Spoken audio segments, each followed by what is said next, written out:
নমস্কাৰ বন্ধুসকল, মোৰ ইউটিউব চেনেললৈ আপোনাক স্বাগতম জনাইছোঁ। বন্ধুসকল, আজিৰ ভিডিঅ'টোত মই আপোনালোকক জনাই দিম যে পানীৰ কিয় ৰং নাথাকে। হয়, আপোনালোকে জানেই যে আমি খোৱা পানীটো কোনো ৰং নাথাকে। এতিয়া কথা হ'ল, এইদৰেনো কিয় পানীৰ ৰং নাথাকে, এই সংক্ৰান্তত আজিৰ ভিডিঅ'টোত মই আপোনালোকক সবিশেষ সকলোবোৰ জনাই দিম। গতিকে আপুনি ভিডিঅ'টো শেষলৈকে চাই থাকিব।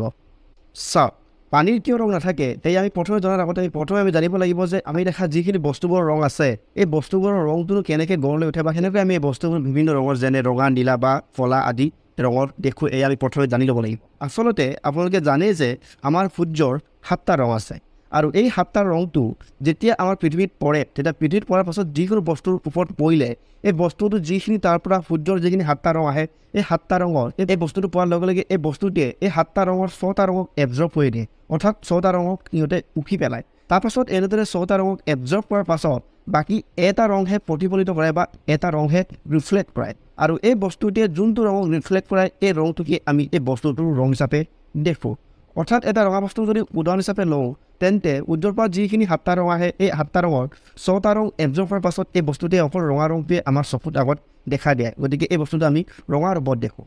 গতিকে এনেদৰে যিকোনো এটা বস্তু যিখিনি ৰং প্ৰতিফলিত হয়, এয়া এইদৰে এবজৰ্ব আৰু ৰিফ্লেক্টৰ ফলশ্ৰুতিতে এইদৰে হয় বা এইদৰে আমি দেখা পাওঁ। এটা কথা হ'ল, এইদৰে যে আমি যিখিনি বস্তুৰ কথা ক'লোঁ বা যিকোনো এটা অবজেক্টৰ কথা ক'লোঁ, এই অবজেক্টটো সূৰ্যৰ ৰংটো এবজৰ্ব আৰু ৰিফ্লেক্টৰ কাৰণে ৰংটো গঢ়লৈ উঠে বুলি এটা আমি গম পালোঁ। কিন্তু এতিয়া পানীৰ ক্ষেত্ৰত এইটোৱে হয় যে যিখিনি পানী আছে, এই পানীটোৱে সূৰ্যৰ পৰা অহা যিখিনি 7টা ৰং, এই 7টা ৰংটো এবজৰ্বো নকৰে অথবা ৰিফ্লেক্টো নকৰে।